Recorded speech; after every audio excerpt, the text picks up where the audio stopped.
So I kind of want to show kind of the conceptual idea here with um, the minor cards. Now, I don't have enough space here to like do the whole suit, but I can kind of show you like what it's doing, right? So like we have like the Ace of Wands into like the Two of Wands here, right? See how it kind of like forms into one picture. Now this goes through the whole Ace to, I think, does it go to the Kings, the court cards? Yeah, so it includes the court cards too, so it'll go through the whole suit, and it makes like a bigger picture, right? And then the bigger picture kind of represents wands as a whole and what they are. Like here, you have like the progression of the Ace of Wands as like the potential, right? Like it is the new growth, like um, the new positive energy and desire that could become anything, right?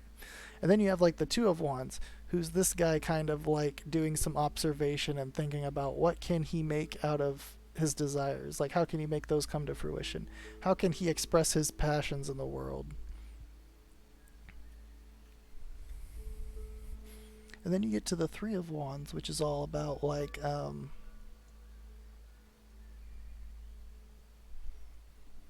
kind of like starting to do the work. Doing, you're kind of past the contemplation and more into like the creation stage, you know, making it a reality. Hi, class based. How are you? Welcome to the stream.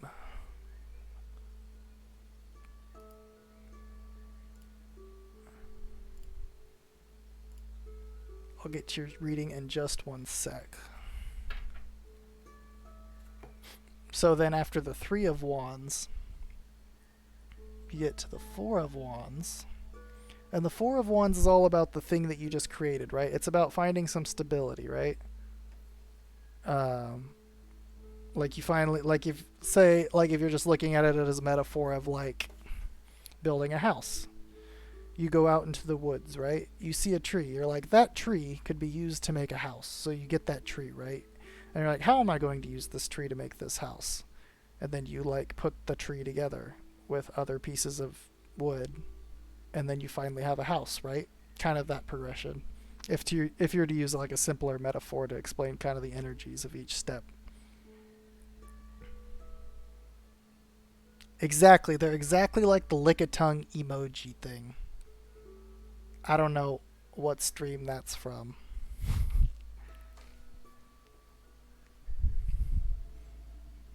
So then once you have like your thing created, right? In the Four of Wands, then you move into the Five of Wands. And this is a card all about like conflict, right? So once your thing, your like passion, your desire has been like kind of solidified and created and manifested in a physical form, then of course it's always going to encounter criticism if you open it up to that, right? Like people are going to see it, and there's always going to be people who are going to like critically like shut it down. That's what the Five of Wands is all about.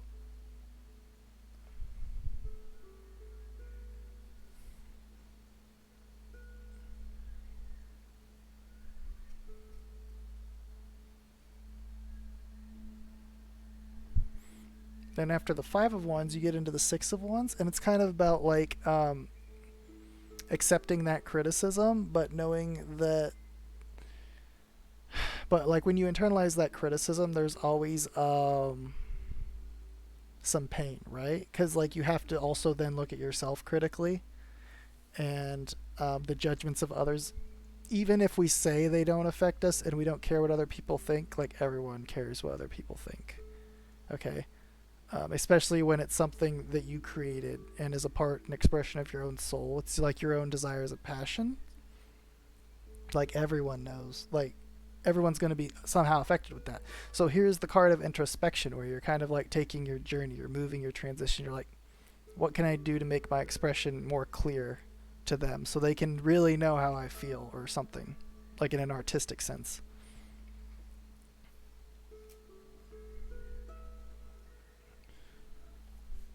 This is good stuff. Is there a book on this you go by? Oh, thank you very much. I appreciate that. So, um, I mean, I've read several tarot books. So kind of my perspective on tarot is kind of an amalgamation of a lot of things. This tarot, I just love this. I'm just doing a deck like walkthrough review in general on this one because I think it's an awesome conceptual idea.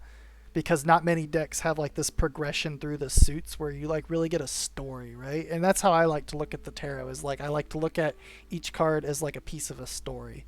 Like there's an energy, right, in each card, and I think thinking of it as a story helps kind of clarify what some of those energies are when you do like readings on other questions. But I can find a link to my favorite tarot book if you really want to get into tarot. It's a very intimidating and daunting book, um, but I highly recommend this book. It is cheesy to say it changed my life, but it changed my life. It's an amazing book. So it's called The Way of the Tarot Spiritual Teacher in the Cards by Alejandro Jodorowsky. Um, Now the book deals with, and you would know him if like you're into like cinema at all. He's like an avant-garde director. He did like a bunch of like artsy movies in like the 70s and 80s, and he still makes movies now. But he's also super into tarot.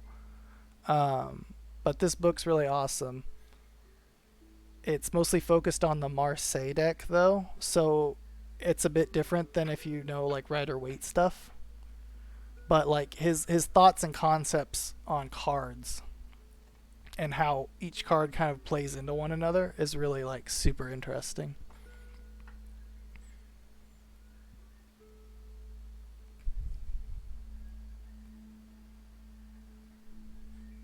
But yeah, it's just a lot of reading on a lot of stuff, honestly. And like, you know, a lot of decks nowadays, like even this Prisma Visions deck, they come with like little books. They kind of explain uh like the artist's interpretation of cards. Those are always great resources. I highly recommend reading the book that comes with your deck if you're a reader, because it's always great to get the artist's perspective too, right? Those are always great, even though it's just this tiny little book, right? Like, you still get a lot of great knowledge out of there.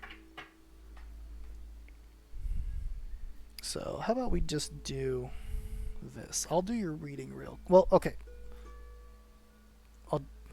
Hmm, I'll do your reading real quick.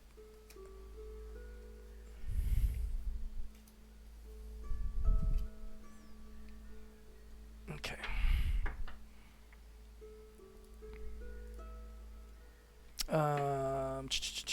Where'd your question go?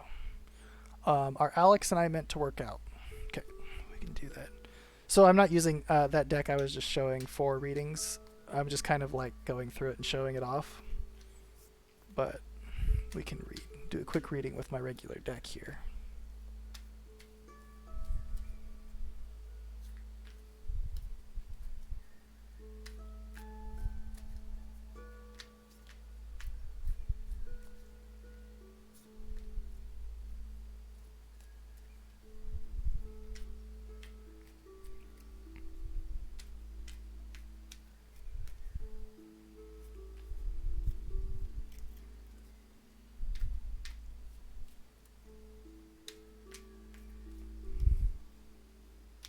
And for like love-based readings like this, I can't necessarily give a yes or a no exactly, but I can kind of talk about and clarify some energies that are really strong around the relationship. I'm not a psychic, so I can't necessarily always tell, like literally tell the future, you know. And I'm also not super privy on like people aside from the question. But that being said, I think there's always clarity and comfort to be found from the energies around the situation. So,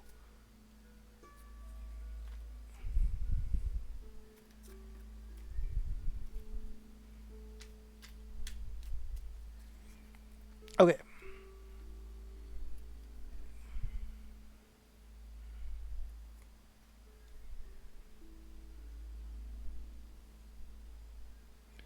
So, we got the Nine of Cups, the Queen of Swords, and the Knight of Wands. So the Nine of Cups is all about kind of emotional fulfillment and kind of getting the thing that you're emotionally invested in.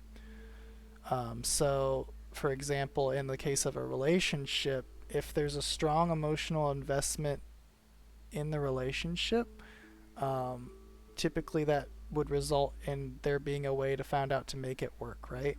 Now, this investment is kind of a two-way street when it's a relationship, so it's not only dependent upon your investment, but it's also valuable to look at like how are you approaching this relationship emotionally? Um, is there something that could be potentially damaging it on your side from an emotional perspective? So like, is it that like you're being too harsh? Is it that they're being too harsh? Is there something that could be talked out here and like really communicated between you both?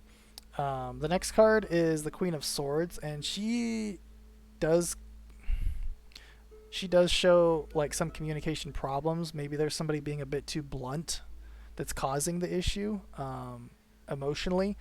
Maybe like one of you's like a bit emotionally sensitive to things, so some of the things that are said can't be so easily taken back. They kind of like really sting and cut. And even though they might be like ultimately true, that's hard to like resolve with the emotions within the relationship, you know? Um, but I think those truths are also important for both sides to accept, because if you can't accept the truths, then the relationship's not going to work out. Like the truth is the ultimate importance, right?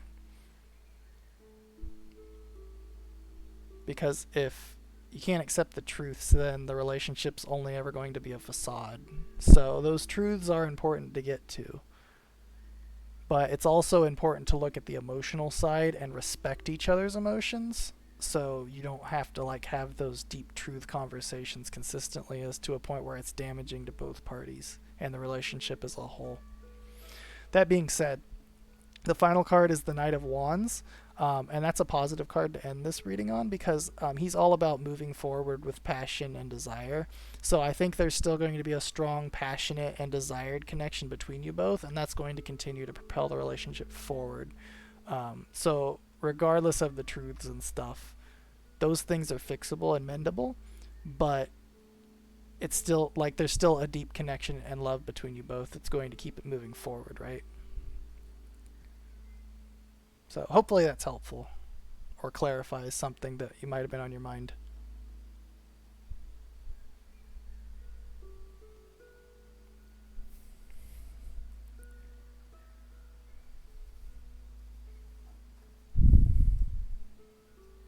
Nice to hear. That's good. I'm glad it's nice to hear. And it's spot on. That's always good to hear too.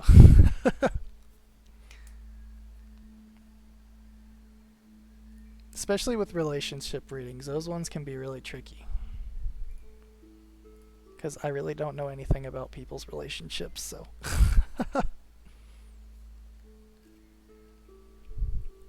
Okay.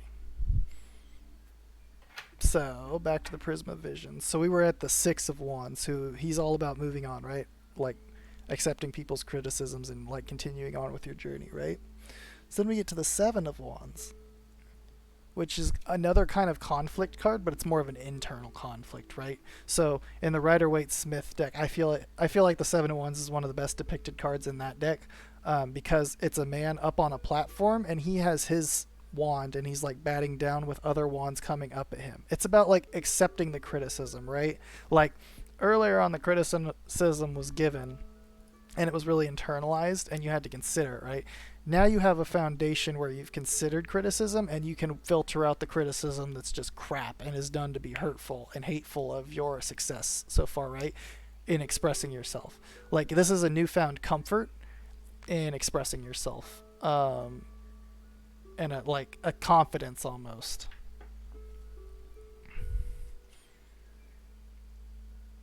And then you get to the Eight of Wands. This is about like reaching a heightened sense of creation.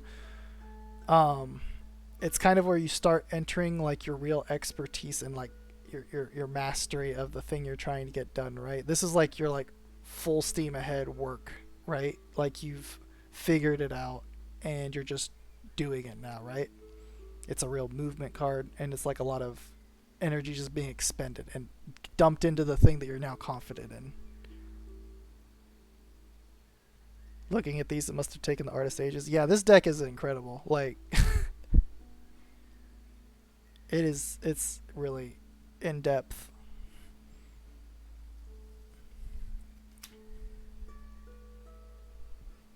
And then, after you've been pushing so hard and creating, the Nine of Wands is kind of about this, like, you're approaching the end, right? And then you kind of hit another snag, usually, where you kind of get to this roadblock, right? Where you can't quite finish it. You're really confident in what you've done, but you can't quite seem to stick the landing. And it takes a bit of a break. Like, you got to take a break of a thing before you finalize it, right? You got to take, like, if you're writing a paper, for example, your rough draft's done, it's great, it's awesome, right? It's not your final draft. You still have to go back and edit through it, right? It's usually best if you take a few days after finishing the work you've produced to take a step back and clear your mind and then come back to it, right? Come back and think about it in a new way.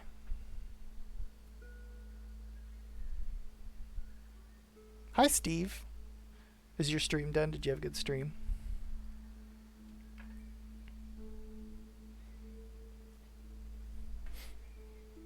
So then, after that, you've taken some time to consider.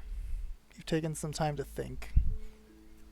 You get to the Ten of Wands, which is kind of the completion of the journey, right? It's kind of the culmination. Your new thing exists. Your desires have been fulfilled. Your passion has been explored, right? Everything's growing up and coming to fullness. Oh no. 'Tis the season for sinus problems, though. We had a guy out at work like all week because he had sinus problems. He didn't seem like he was having a good time either.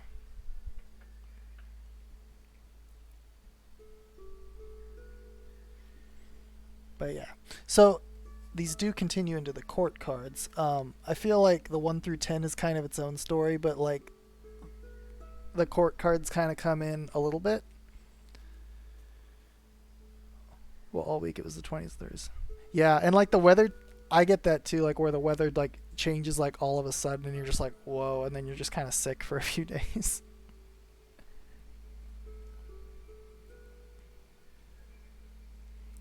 So after the 10, you kind of enter the Page of Wands, right? Oh, that one got kind of there. So the Page of Wands is all about kind of like this youthful energy. So like you can take time to like kind of appreciate the things you've done, and know them for what they are. Like you're kind of, that's kind of like that period of excitement, right? Like the honeymoon phase of a relationship, or like an infatuation. It's a big infatuation card in my opinion. So is the Page of Cups in a lot of ways though, but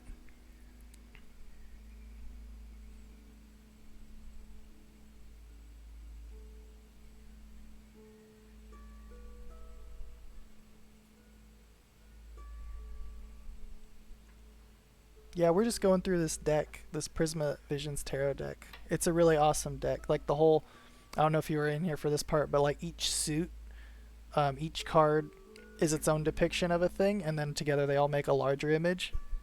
So I'm kind of like going through it comic book style since I only have limited space, but and then it kind of helps to like I just love the concept of the deck because then each you kind of get like a whole story through the suit.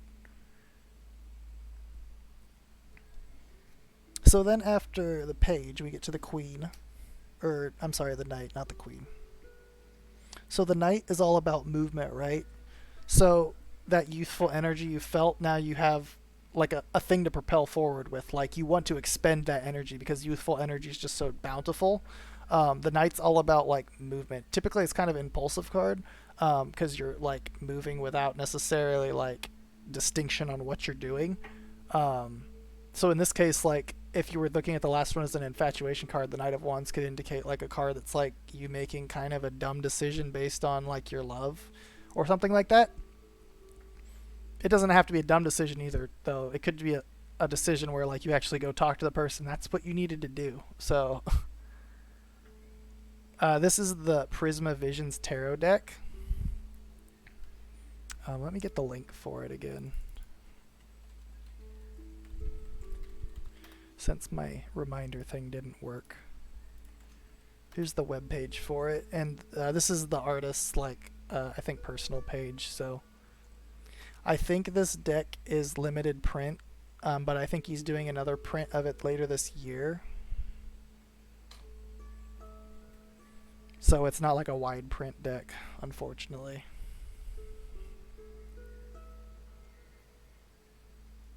So then after the Knight of Wands, we get to the Queen.